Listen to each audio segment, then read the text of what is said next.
Welcome student. हम हमारे previous lecture में सोशल प्रोसेस का अर्थ और परिभाषा के बारे में बात करी थी, जिसमें हमने एलिमेंट्स और उसके प्रकार फॉर्म्स के बारे में बात करी थी और हमने ये बताया कि दो प्रकार के जो है या स्वरूप जो है सामाजिक प्रक्रिया के होते हैं। पहला सहयोगी और दूसरा असहयोगी। तो आज हम बात करते हैं सहयोगी की। सहयोगी प्रक्रिया।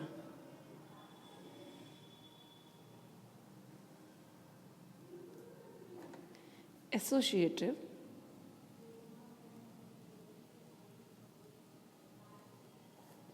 प्रोसेस।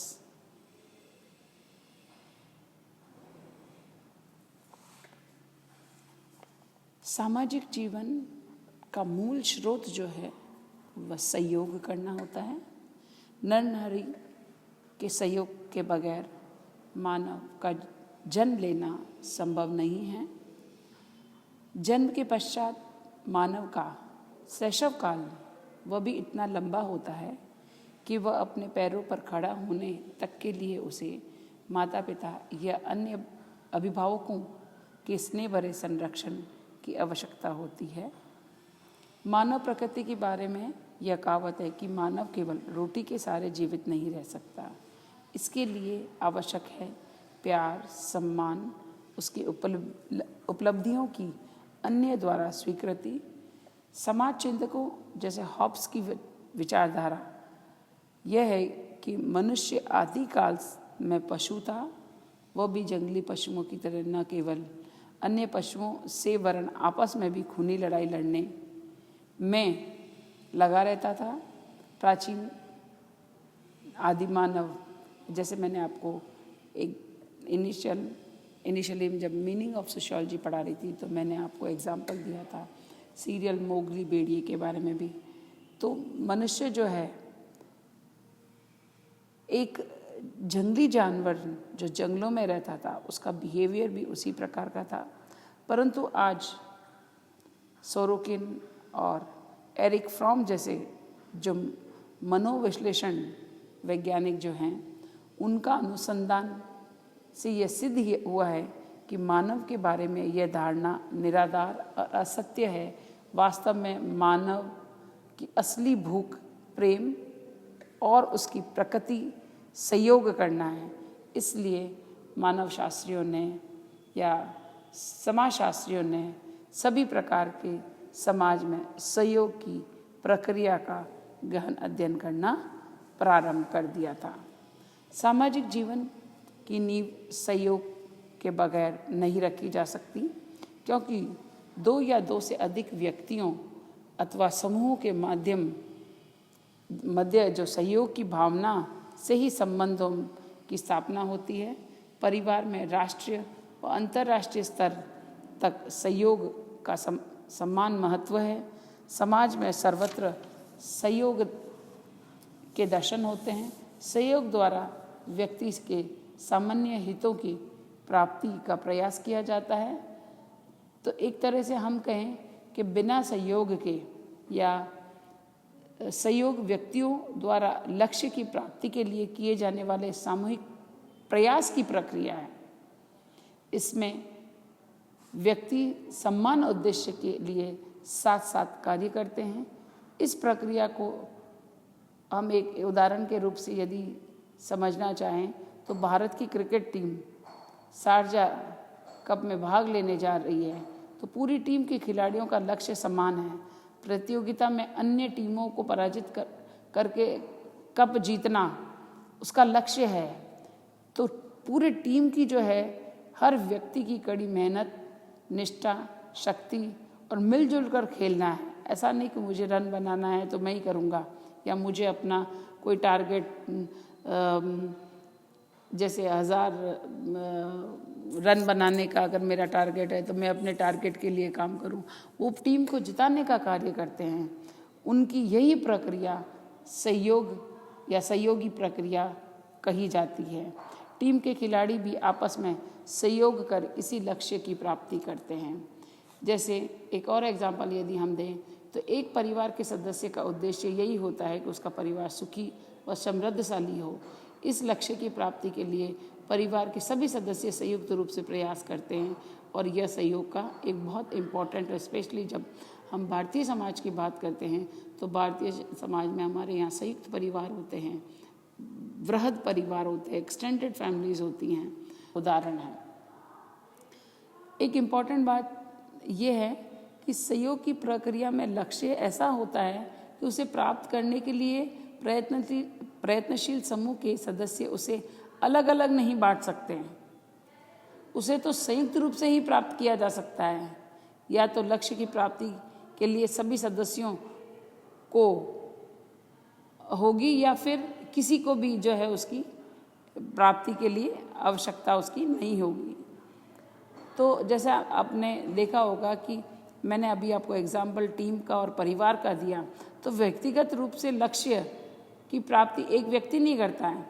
यदि परिवार का एक भी सदस्य दुखी है तो पूरा परिवार जो है वह दुखी हो जाता है। कुछ समाजशास्त्रियों ने इसको परिभाषित करने का प्रयास किया है, वो इस प्रकार है। A.W. ग्रीन की बात करते हैं तो A.W. ग्रीन कहते हैं, ग्रीन के अनुसार सहयोग दो या दो से अधिक व्यक्तियों द्वारा समान रूप से अपेक्षित कार्य द्वारा समान रूप से अपेक्षित कार्य को करने या किसी लक्ष्य तक पहुंचने के निरंतर एवं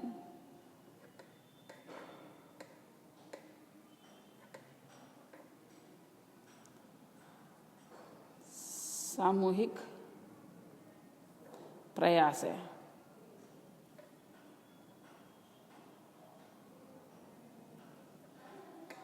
मीन्स दो या दो से अधिक व्यक्ति द्वारा समान रूप से अपेक्षित कार्य या किसी लक्ष्य तक पहुंचने का सामूहिक प्रयास है। एक अकेले व्यक्ति के प्रयास करने से हम इसे जो लक्ष्य जो है उसकी प्राप्ति नहीं कर सकते, इसलिए इसमें पूरे समूह का प्रयास करना अति आवश्यक होता है। यह पूरे समूह का सामूहिक प्रयास होता है। अगर हम फिशर की बात करें तो फिशर के अनुसार सहयोग सामाजिक प्रक्रिया का वह स्वरूप है जिसमें दो या दो से अधिक व्यक्तियों या समूह एक सामूहिक लक्ष्य की प्राप्ति के लिए संयुक्त रूप से कार्य करते हैं। वे किसी कॉमन गोल को पाने के लिए कॉमन एफर्ट, जॉइंटली एफर्ट करते हैं उस लक्ष्य को पाने के लिए। अब हम बात करते हैं नेचर, इसकी प्रकृति कैसी है। नेचर या कैरेक्टरिस्टिक्स, हम इसकी विशेषताएं भी कह सकते हैं।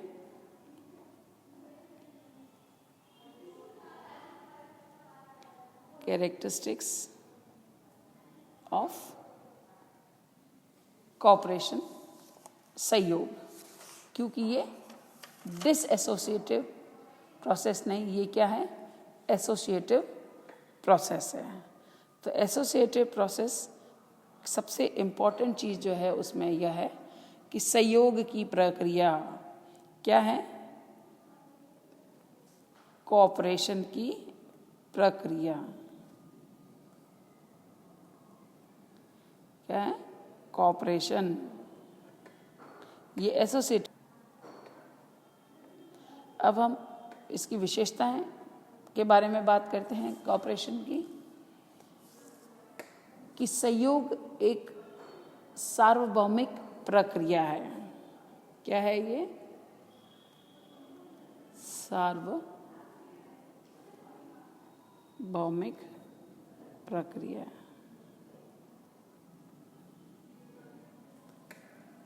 जो प्रत्येक समाज में पाई जाती है और बिना सहयोग के सामाजिक जीवन जो है वह संभव नहीं है। सहयोग ही जीवन का आधार है।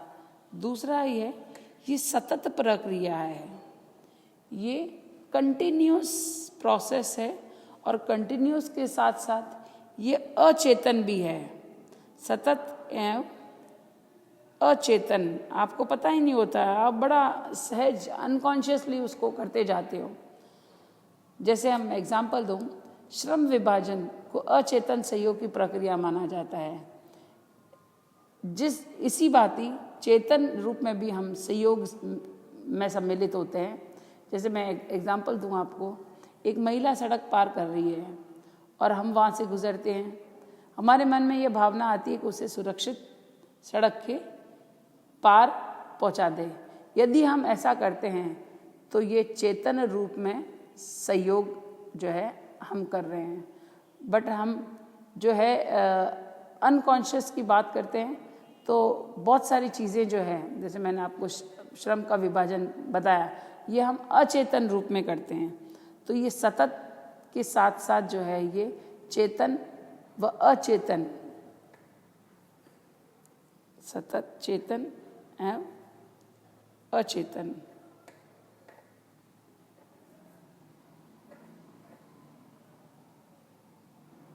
और सतत की बात मानूं तो जैसे व्यक्ति या समूह किसी रूप में लगभग प्रत्येक क्षण सहयोग करता रहता है।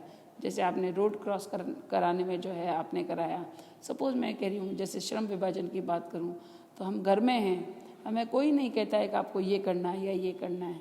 अगर घर पे कोई काम होता है तो हमें लगता है फटाफट से सब मिलके जो है बांट के हम काम कर लें।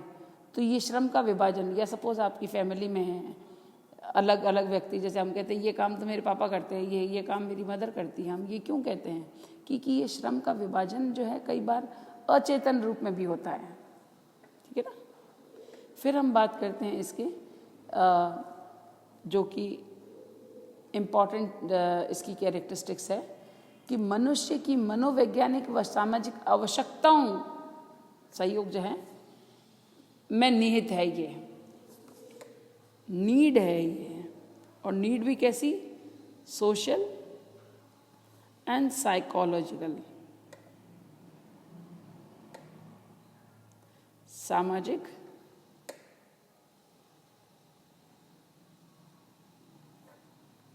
और मनोवैज्ञानिक।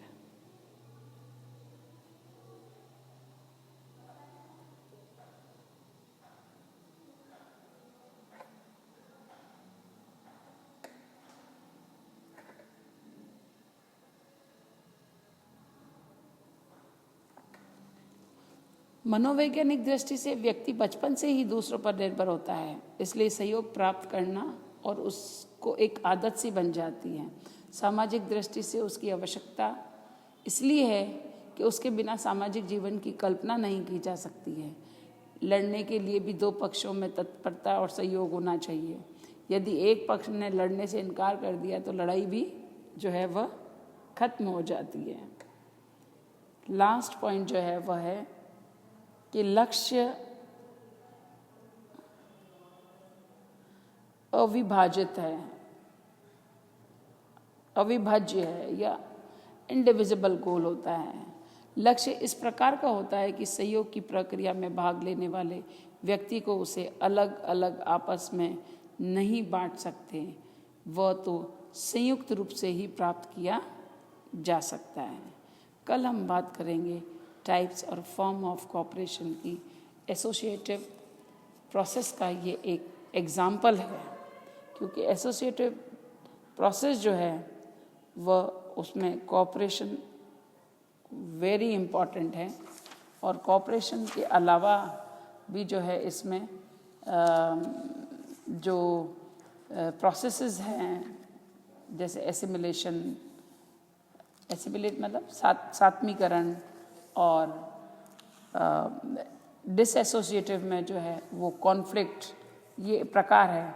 तो हम एसोसिएटिव में जो है सहयोग, कोऑपरेशन की जो है चर्चा हम अभी कर रहे थे। Thank you.